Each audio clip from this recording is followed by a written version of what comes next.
राज्यसभा सांसद देवाशीष सामंतराय जो मंतव्य देइचंदी बा भाषण जहाँ देइचंदी ताकू नेकी राजनीतिक झड़ सृष्टि होईची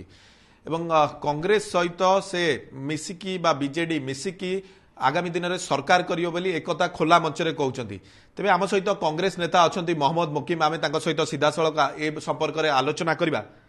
सर आपण कुआडे बीजेडी सहित जोगाजोग रे अछंती एवं आपणक सहित मिसी बीजेडी सरकार करियो ए कथा देवाशीष सामंतराय राज्यसभा सांसद कहउचंती। शुणु दिन बेले स्वप्न देखिया क्या मना ना एवं ये मुंगेरी लाल का हसीन सपना परी राज शासन गला परे मध्य तांकर से प्रणाली जाइनी आगु जो से बिलबिलाउंट बर्तमान ओडिशा जनसाधारण द्वारा प्रत्याख्यान होती एवं तांकर मु बाइट शुणुली काली टीवी रे से दुई तीन टी कथा कहते। प्रथम कथा कहते से विचार प्रक्रिया को टाणी राजनीति भितर को एवं सी नवीन पट्टनायक को जाई भेटी कहते आम सातटा जाक केस जीतवा और से बाई इलेक्शन हम तेणु ये एक प्रश्नबाजी सृष्टि करुच्ची जे जने अपर हाउस सदस्य होइकी किपरि भाव से प्रेडिक्ट करि पारले एवं विचार प्रक्रिया को सामना कले तेले केस विचाराधीन अच्छी। द्वितीय जिनस होची आम मैंने ओडिशावासी भाविलु ओडिया अस्मिता को नहीं जो भारतीय जनता पार्टी सरकार को आसीला एवं परवर्ती अवस्था तांकर द्वितीय क्षमता केन्द्र बिंदु श्रीयुत भिके पांड्यान राजनीति संन्यास नहीं थिले तो तमिलनाडु लोक तमिलनाडु पलि जाइथिबे चाकरी मध्य रिजाइन कर देथिले किंतु निजे देवाशीष बाबू स्वीकार करछन्ती जे नवीन निवास से सहित मध्य आलोचना करछन्ती तामाने घर जोई वर्तमान ओडिशा रे घर जे कि अछन्ती। तृतीय रे कांग्रेस सहित आमे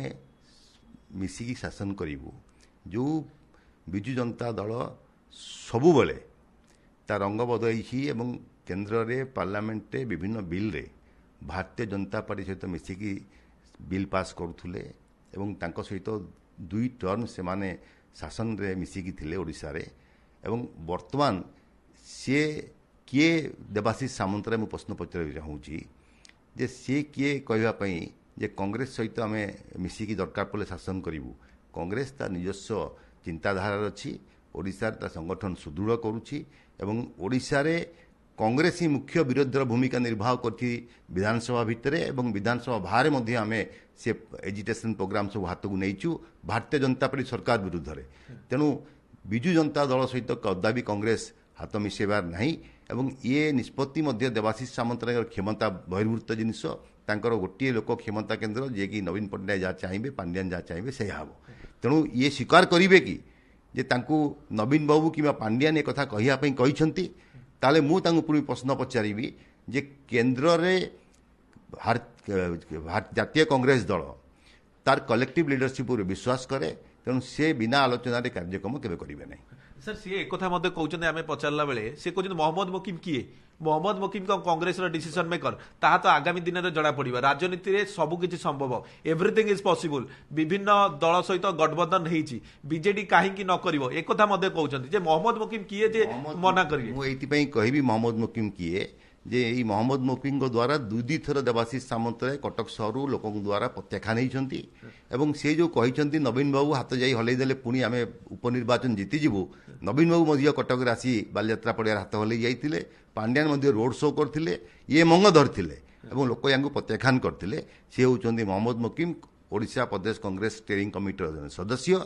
एवं जहाँ निष्पत्ति हेब स्टीयरिंग कमिटी निष्पत्ति नेब दिल्ली आलोचना करिवो से पावर आम पाखे अच्छी तांको पाखे कौन अच्छी जे से कहि परिबे जे से निष्पत्ति नहीं पारिबे बोली से किए दलर।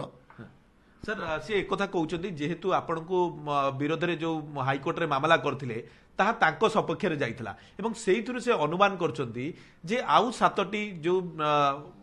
फॉल्स एफिडेविट हेछि निर्वाचन संपर्कित मामला अछि तांको सपक्ष रे जीवो काहेकि ना आपनको को से परास्त करछन्ती एक कथा मध्ये कहउछन जदियो सेटा सुप्रीम कोर्ट रे स्टे अछि दुईटी जिनस मु कहिबी जे से मामला करथिले एवं सेठी उपर निर्वाचन हैला कि मामला वर्तमान जाए उच्च न्यायालय रे सुप्रीम कोर्ट रे विचाराधीन अच्छी तो से केमती जानले जे सातटा केस बर्तमान न्याय हो उपनिर्वाचन हो।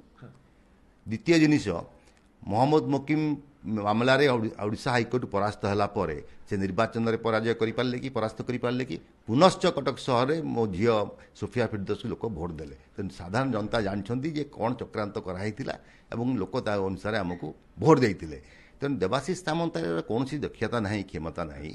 ଯେ ଯେତେବେଳେ ସାରା ଓଡ଼ିଶା ବିଜୁ ପଟ୍ଟନାୟକ ନବୀନ ପଟ୍ଟନାୟକକୁ ଭୋଟ ଦେଉଥିଲେ ସେତେବେଳେ ତାଙ୍କୁ ସେ ଲୋକ ପ୍ରତ୍ୟାଖ୍ୟାନ କରିଥିଲେ। ତେଣୁ ପ୍ରତ୍ୟାଖ୍ୟାତ ନେତା ସଂଯୋଗବଶତଃ ତାଙ୍କୁ ରାଜ୍ୟସଭା ପଠାଇଛନ୍ତି। ରାଜ୍ୟସଭାରୁ ଦୁଇ ଜଣ ରାଜ୍ୟସଭା ସଦସ୍ୟ ଇଏ ଦଳ ଛାଡ଼ି ବର୍ତ୍ତମାନ ଭାରତୀୟ ଜନତା ପାର୍ଟିରେ ଯୋଗଦାନ କରିଛନ୍ତି। ତେଣୁ ପରବର୍ତ୍ତୀ ନମ୍ବର କାହାର ପଡ଼ିବ ସେ ପ୍ରଶ୍ନ ଦେବାଶିଷ ସାମନ୍ତରାୟଙ୍କୁ ପଚାରନ୍ତୁ। ଗୋଟେ ଲାଷ୍ଟ କ୍ୱେଶ୍ଚନ ମୁଁ ପଚାରିବାକୁ ଚାହିଁବି, ଓଡ଼ିଶା ଲୋକ ଗୋଟେ କନଫ୍ୟୁଜ ହେଲେ ଯେ ବିରୋଧୀ ଯେତେବେଳେ ସଶକ୍ତ ହୁଏ ଗଣତନ୍ତ୍ର ମଜବୁତ ହୁଏ, କିନ୍ତୁ ବିରୋଧୀ ଦଳ ଯଦି ଏକାଠି ହେଇଯିବେ ଏବଂ ଯେତେବେଳେ ବିଜେଡି ସହିତ ଆପଣମାନେ ହାତ ମିଶାଇବେ ଏ କଥା ଦେବାଶିଷ ସାମନ୍ତରାୟ କହୁଛନ୍ତି, ଏଥିରେ କୌଣସି ଆଧାର ନାହିଁ, କଂଗ୍ରେସର ସେମିତି କୌଣସି ଆଲୋଚନା ହେଇନି, ଏ କଥା ଆପଣ ସ୍ପଷ୍ଟ କରିବେ। କଂଗ୍ରେସ ନିଜକୁ ମଜବୁତ କରୁଛି। କଂଗ୍ରେସ ଏଠି ବିଭିନ୍ନ କାର୍ଯ୍ୟକ୍ରମ ହାତକୁ ନେଇଛି ଏବଂ ସଫଳତାର ସହ ଦୁଇଟି କାର୍ଯ୍ୟକ୍ରମ ୟା ଭିତରେ କରାଯାଇଛି ଏବଂ କଂଗ୍ରେସ ଏକାକୀ ଓଡ଼ିଶାରେ ଭାରତୀୟ ଜନତା ପାର୍ଟିର ଅପୋଜିଟ୍ରେ ରହି କାର୍ଯ୍ୟକ୍ରମ କରିବ। ବିଜୁ ଜନତା ଦଳ ତାସପତି କରି ଭୁଷୁଳିବା ଆରମ୍ଭ କରିଛି, ଆଗକୁ ଚାରି ସମ୍ପୂର୍ଣ୍ଣ ଭୁଷୁଳି ଯିବ।